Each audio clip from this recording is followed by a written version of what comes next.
Hey everybody, welcome to another episode of Reviewing Comics with me, your host, Alexander Turbin.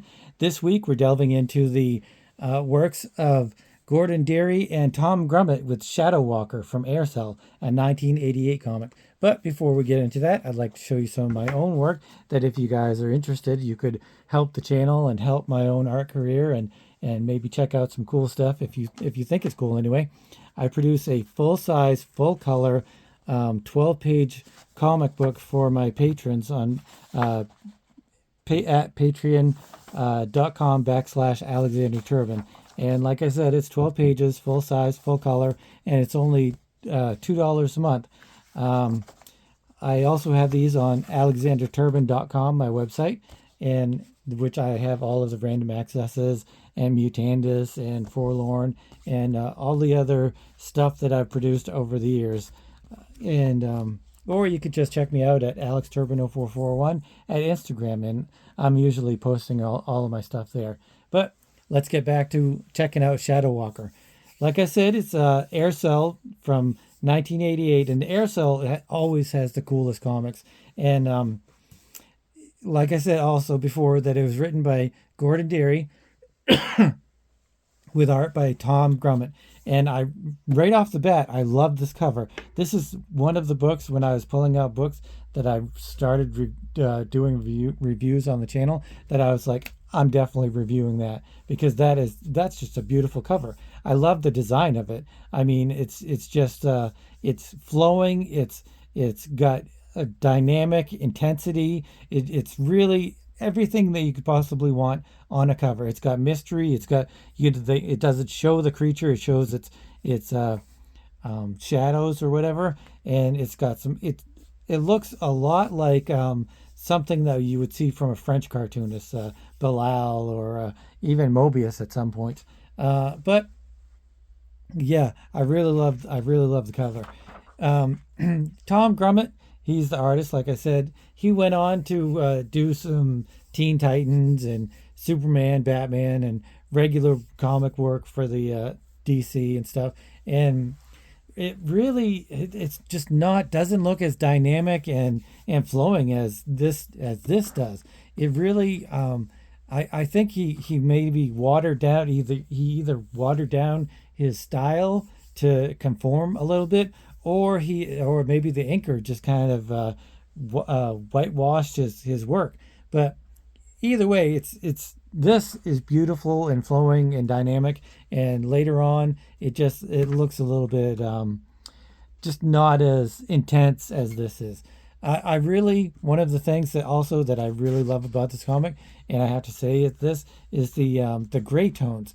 Remember when I was talking about that book, that other Aircel book, the Warlocks, that the gray tones, the gray washes really just make everything kind of blend together, and there was no texture or anything like that. This is complete. This is how you do it. This is how you do a gray tone, and you show, some great textures and some great shadows and stuff like that. It's really fantastic. But let's get into the story. So it's these characters, and they're in a car, and it's a little bit supernaturally, and the TV show, and they're at a house, and they're kind of checking out the house, and there's like a party, but it's like a dilapidated old house. And so they go into the house, and they break in, smashing through the door. Looks awesome.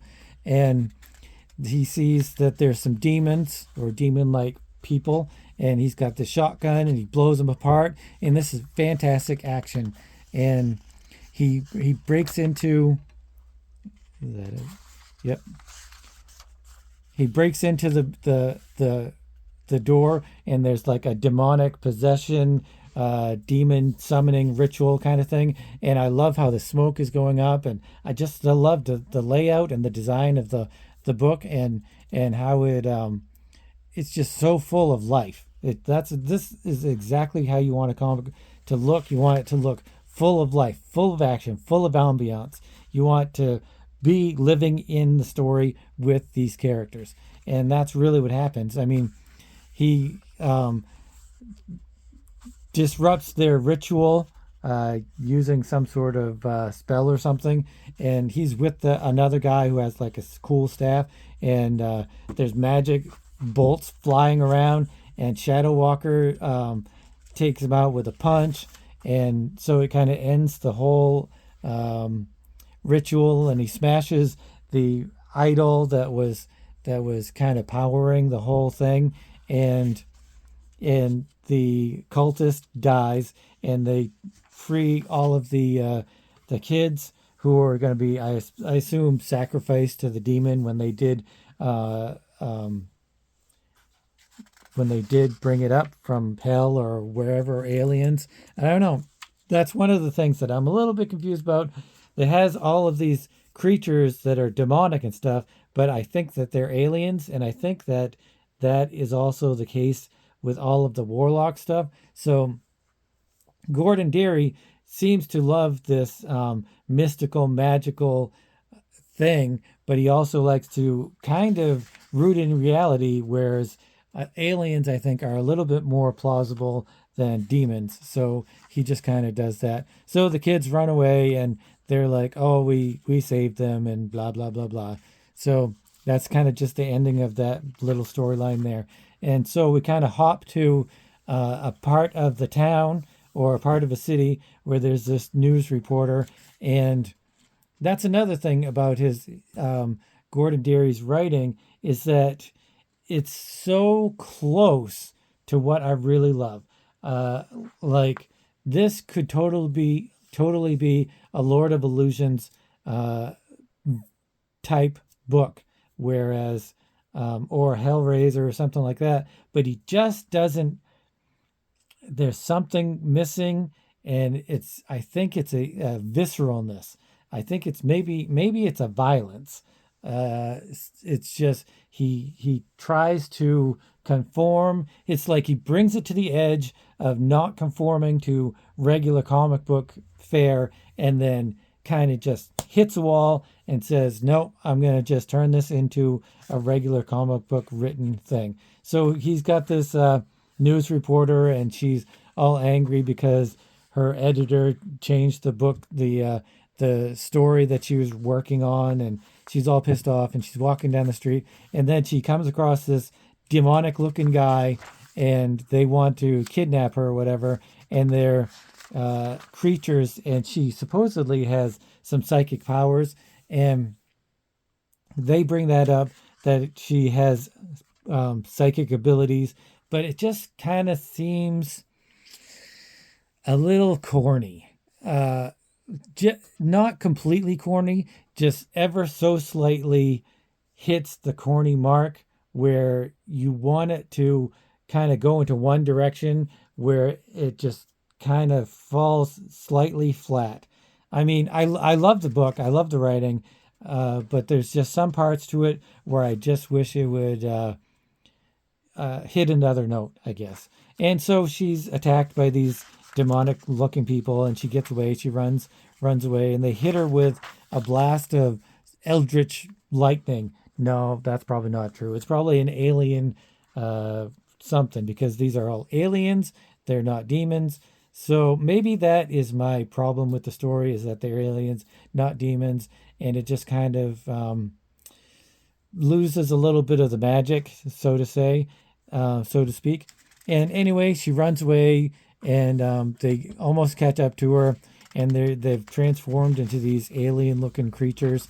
And she gets caught inside an alley, and she holds on to this piece of wood, and she's gonna fight for her life. And they're about to encroach upon her when a guy comes out of nowhere and does some jumping acrobatics, and it's the dude from the beginning who has the staff of whatever. I think that's like a wolf. So I'm thinking it might be, or just the fact that the book is called Shadowwalker, and the main character is Walker.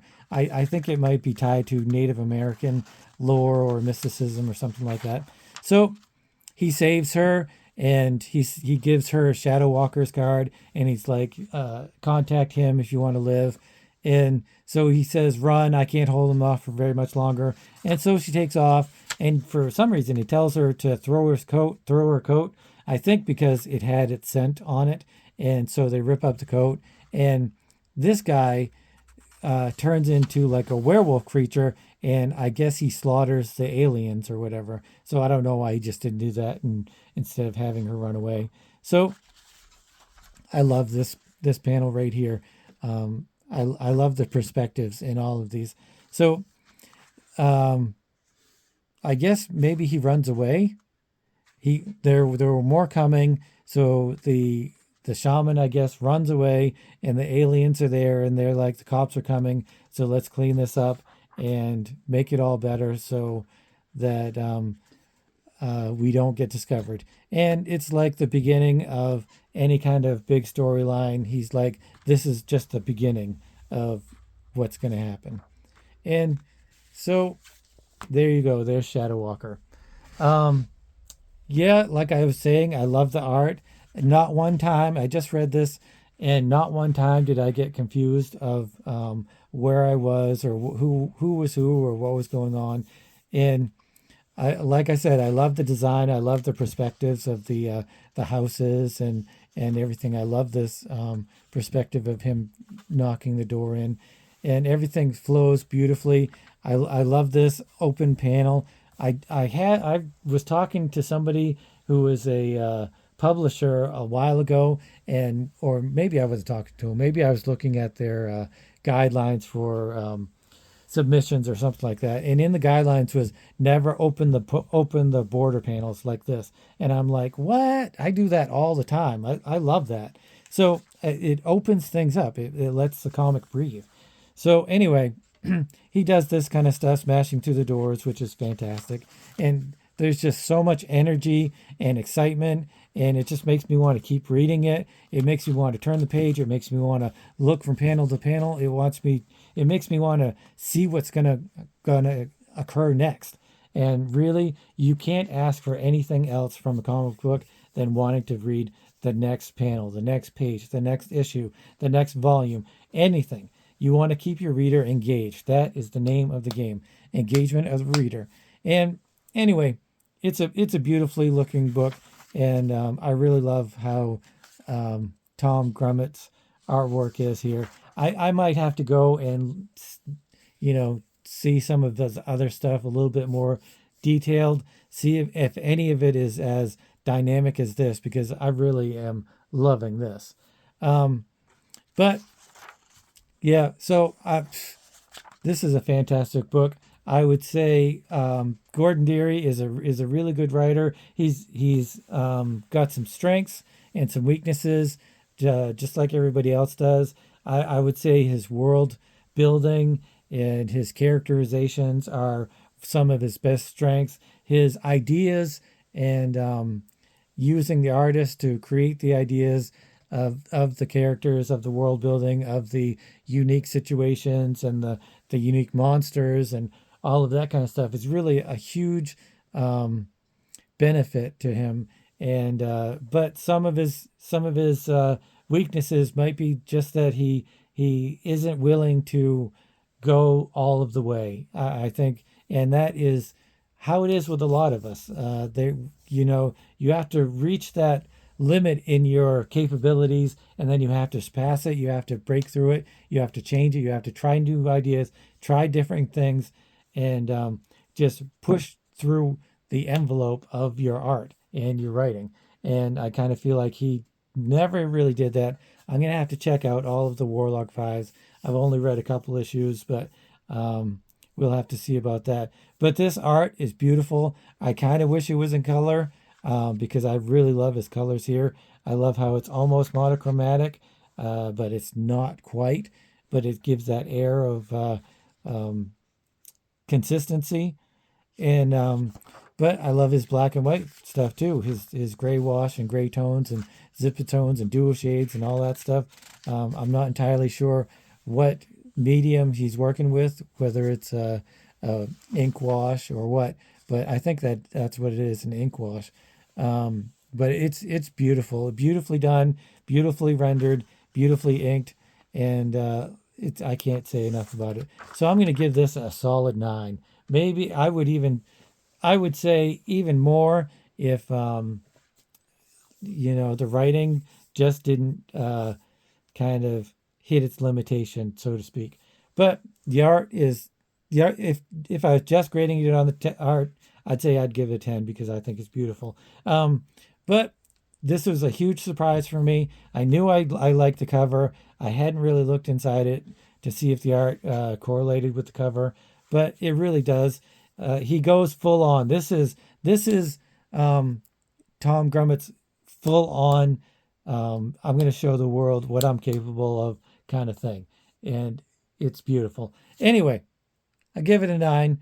If you guys like this kind of content, please consider subscribing, hitting the notification bell, and leave in the comments whether you think this is a cool book. And if they made any more, that would be awesome too. I'd love to get some more. So I'll see you guys next week, and thanks a lot for watching.